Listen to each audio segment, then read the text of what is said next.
Hello everybody, how are you guys doing? Welcome back to Rule of Two Review, and today we need to talk about this EA and Nintendo catastrophe. So there's been quite a bit of negative news surrounding EA over the past couple of weeks. I have of course discussed it a few times on some recent videos, everything with Visceral Games getting shut down and the Star Wars game and the loot boxes and all of these scandals, and no one has really been happy about it. It's been some pretty negative news for sure. This week specifically, there's another story floating around out there about some quotes from EA about how they're looking at the Nintendo Switch and what they're factoring into wanting to develop for the platform and release more games or not release more games. We know that FIFA's already come out. They are publishing the game Fais on the Nintendo Switch early next year. But what about the future? We've all discussed it. I've talked about it many times for reasons you guys know, mostly because EA currently owns the Star Wars license, not to mention the fact that they are a huge and very key third-party developer and publisher in the industry, and like them or not, they do matter, their games matter, and it would be great to see more of their stuff on the Switch. And for most of the time since the Switch has launched, their inclusion of titles on the Switch, as well as their future of titles coming to the Switch, has sort of been a mystery and felt a little bit in jeopardy, at least until recently. And this current quote that I'm talking about here today really sort of came out in the news, and it gave us a little bit of idea of what's going on, and it's kind of more of the same BS when it comes to EA discussing Nintendo and considering developing for Nintendo platforms and giving Nintendo gamers some of their games. And it's pretty unfortunate to see. I have to admit that it's unfortunate to see. The gist of what happened is a fellow, Blake Jorgensen, who works as EA's chief financial officer, was interviewed by the Wall Street Journal. And in that interview were some discussions about the Nintendo Switch and if we would see more for the Switch beyond just FIFA. And essentially what he got across in the interview was that EA is basically just not yet on board with the Switch. Which for the most part we kind of knew, because they were only really initially bringing FIFA. That was announced back in January at the event. It was nice to see Peter Soderlund on stage and at least talking about a game for the Switch at the time. But the fact that it was FIFA didn't get a whole lot of people excited. Then we learned how they built a custom engine for it, which I certainly believed in, and I still ultimately think was great that they built a custom engine for the Switch version of their game, but we know that there were missing features and ultimately the game didn't pan out the way we wanted. We don't yet know sales as far as I know, but it seems like it hasn't really lit the sales charts on fire, and we don't really know how EA is looking at that game internally. But going back to the interview here, Blake ultimately said, "We're not yet ready." The actual quote is, to fully understand what the demand for the Nintendo Switch is, we need to wait around a year for the system to have been on the market, and that will let us know where the Switch is at, where we're at with the Switch, and if it makes sense for us to bring any more games to the console. I'm paraphrasing in a lot of ways, but for the most part, that's essentially what he said. And ultimately, I think I have to say that this is pretty frustrating, mostly because it's just more of the same old EA kind of situation, which is frustrating, and it's disappointing to me, not just because I'm a Nintendo fan and a Switch fan, but a lot of you guys know I don't really, at least for many years, I've been vocal saying I don't hate EA, and I've felt like for a time I was starting to see better and better things coming from them, and I've been seeing them developing and publishing more interesting games and making some okay decisions. And for a long time, even going back a decade ago when they were winning these titles of the worst company in video games and the worst company in the United States or whatever, I still was telling myself, I don't really think it's that bad. I think it's just gamers lashing out at a big company that certainly does a lot of really horrible things that I didn't like, but also does a lot of great things. And, when we look at the best things EA has ever produced, whether it's EA or BioWare or Visceral Games, or their sports stuff or whatever, they have done some great things and they have made great games, and when they put their all and put their money behind something, we usually get very polished quality product. That absolutely has been the case. And for that reason, I've said, okay, they suck sometimes, they do things that make me mad, absolutely, but they also sometimes make incredible games that we all love to play. And then of course, as a huge Star Wars fan, and you guys knew I was going to bring up Star Wars more in this video, I carried that optimistic viewpoint of EA into the announcement of them getting 10 years of licensing rights for Star Wars. I was like, okay, well, again, I don't love the fact that Star Wars is being licensed to just one company, and I certainly wish it was somebody other than EA, because I do acknowledge all those bad, crappy things, but I was like, okay, they also do a lot of good. And I like Star Wars. I don't want to be mad or fear for the future of Star Wars video games, so let me just hope that this is a good partnership for a while, and let me just see how this all plays out. And so for those reasons, it's not like I'm sitting here like with my target on EA, just ready to just knock them down a peg and you know, spat all this crap and just be angry at them. That's not how I am in general, and it's not how I've traditionally been with EA until a lot of what's been happening since the Switch was announced, since the console came out. All of the great things we've seen, their FIFA game comes out, and now they're telling us we still need to fully understand what the demand for the Nintendo Switch is. What do you mean what the demand for the Nintendo Switch is? Look at this! Look at the demand for the Nintendo Switch! The Nintendo Switch is in demand. It is a system that has done nothing but shatter expectations and perform incredibly well since launching. Also received well by the public, by the tech sites of the world. I mean, there really isn't anyone who's super down on the Switch, and the sales are even justifying that. Software is selling like crazy on the Switch. There is literally no reason to have any sort of question mark about what the Switch is and what the demand for the Switch is. And it is so frustrating to hear this company, which has already been mired in so much controversy over the years and struggled with so many things recently. Mass Effect was a disaster. BioWare feels like they're falling apart behind the scenes. They're closing down Visceral Games. They're screwing up the next Star Wars game and getting rid of Amy Hennig, who is an absolutely spectacularly talented person who you should want on your brand new Star Wars game. And then they tell us this, the hottest system, the hottest thing happening in gaming right now is the Nintendo Switch. And this isn't just me as a Nintendo fan saying this, it's fact, the numbers show this.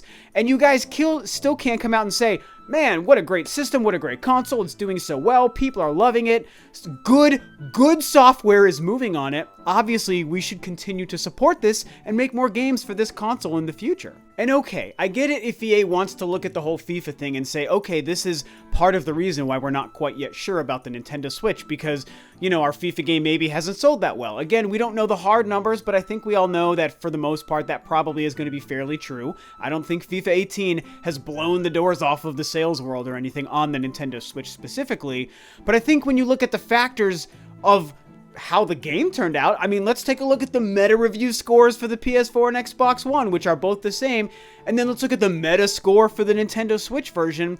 We're looking at a pretty significant difference there. A 68 Metascore for a game is not great. I will admit that is also absolutely not a train wreck, and I'm glad that it's not a train wreck. That's a fine, okay game sometimes for some people. That's what that Metascore is. But compared to the score of the other consoles, there is a gigantic gap in quality, obviously, and so EA, it doesn't look like people just shunned FIFA because they don't like FIFA on the Switch, or they don't even like EA. They obviously shunned it because it turns out you didn't make a great game.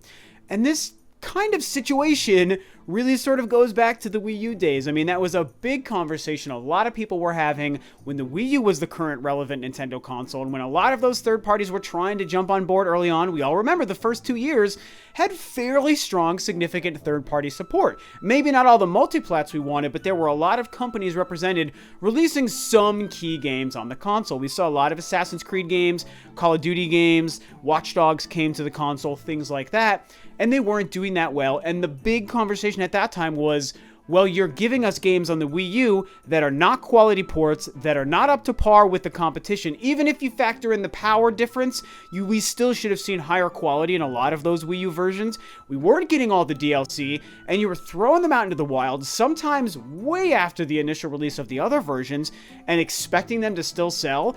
And what you were seeing was smart gamers and smart consumers knowing where to spend their money, which is kind of what we're looking at specifically with FIFA on the Switch.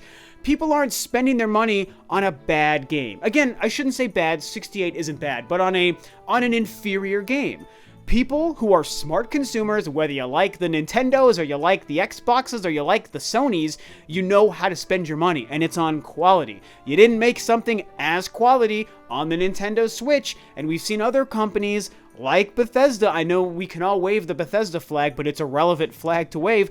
Like Bethesda showing how to do it properly. You can make quality, great, amazing current-gen games run on this console. So EA doesn't have the excuse of, we didn't know how to develop. How do you make soccer work on the Switch? It's pretty obvious that it's very possible. So I gotta calm down. I'm getting all over the place here with the EA and getting like heated and like really elevated about this. But I mean, I have pretty strong feelings. This is a really ridiculous situation we're hearing, and you guys know me. I don't go out of my way to complain and get mad at a company or a person or a developer or a whatever or a product. It's just not how I roll. But today, I'm rolling that way because I think this is absolutely silly. And the whole thing, the whole purpose of this whole comparison and everything is all that we're seeing is evidence of EA not understanding how to respect the Nintendo consumer, thinking that the Nintendo consumer is supposed to just gobble up anything. And again, mistakes made by other companies as well during the Wii U era, thinking we're just going to gobble up anything just because you put it out there. And it's like, no, we're not going to fight for breadcrumbs and scraps. We deserve the same level of quality and respect in the product you give us on that console as the other guys. And again, you know me, I say this as a multi-console owner. I play a lot of these great games on my Xbox and PlayStation as well, happily, but I would love to play more of them on my Switch, on my Nintendo console, on my portable handheld hybrid thing that is the Switch. I mean, a lot of us would like to do so. So yeah, EA and any other company, if you make a bad game or a bad port, no, we're not going to buy it because that is what consumers do. But EA, let's get down to this and wrap this up here and get to what's going on. EA, you need to pay attention to what's going on here. The Switch is a hot system. There is demand for it. We're seeing evidence of strong sales. We're seeing evidence of a quality product that consumers and reviewers and tech sites out there alike all agree is a good product for what it's doing. And we're seeing the evidence that quality software will and can sell on this machine. So there really isn't a lot for you to hide behind. I mean, I will admit, as much as I love the Wii U, and I throw so much faults on developers that made poor choices, at the end of the day, there still was a lot more to hide behind as far as why some things didn't happen as much on the Wii U as compared to now. I mean, there really were more faults on the Nintendo and the Wii U side back then than there are on the Nintendo and the Switch side today. I mean, there is demand, and I think EA knows it. And maybe they're just not ready to commit. Maybe they just have a beef with Nintendo or Nintendo fans. I would like to think and hope that that's not the case. And I will say it sucks that the FIFA thing played out this way because regardless of who's to blame here, whether it is EA or some other factor, Nintendo, the gamers, whatever, it's pretty obvious that EA was hedging a lot of their bets on their hugest franchise, which is FIFA, and expecting this to sell well. And if it's not selling well, again, regardless of EA's fault or whatever, it's only going to send an unfortunate message. Now, the loot box and the microtransaction thing, I probably should touch on this here and end this. I'm going to do a whole different video about the loot box and microtransaction thing, you guys, so I don't want to spend too much time on it, but it's pretty obvious that that is a huge motivation for EA right now. Other developers as well, but EA is one of those leading the pack, leading the charge on this garbage, cancerous future that a lot of developers are trying to push the industry towards. And I think it's fair to say that there could be a chance that maybe the Nintendo Switch infrastructure and the history of the Nintendo Switch gamer might not allow for a lot of these things to be in games released on the Switch, as well as for people to even be willing to buy them even if they were available on the Switch. So I feel like that might be something else that's giving EA pause when it comes to wanting to release and announce and develop games for the Switch.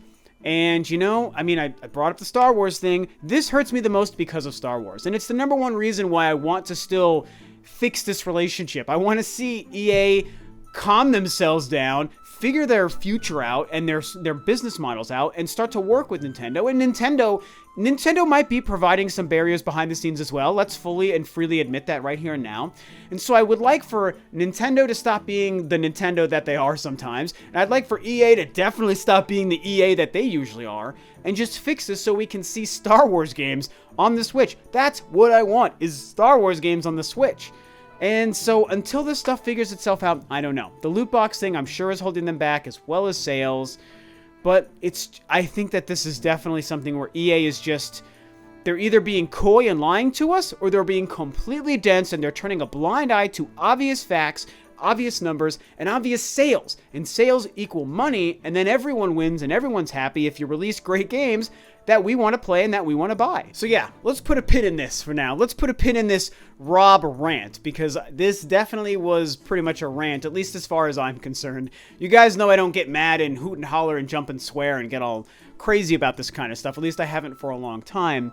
But it is a frustrating scenario, man. And, you know, again, I will never say that Nintendo is completely devoid of blame. We know that Nintendo can be stubborn and screw things up and make it difficult, and I'm sure that's part of what the problem is here. But based on these quotes and everything happening with EA right now, this is vastly, overwhelmingly on EA's side, in my opinion. That's what this looks like to me. EA is screwing the pooch, and they're just being dumb. They're putting their head in their sand, and they're being dumb, and they're missing out on a lot. And through their mistake of missing out on a lot, we are also potentially, as Switch gamers, missing out on some other great games. And that really just sucks to see, man. I don't like seeing it, and I'm sure a lot of you guys don't as well. So that's it. Talk about this crazy situation below, all the EA shenanigans when it comes to Nintendo and the Switch. Does this make you upset? Does this not make you upset? Do you hate EA? Would you still like to see EA and Star Wars games show up on the Switch like I would? Talk about it below. Share your guys' thoughts and opinions. That's it for now. Thanks as always for tuning in, guys. This is Rob of Rule of Two Review, and I will catch you next time on another video.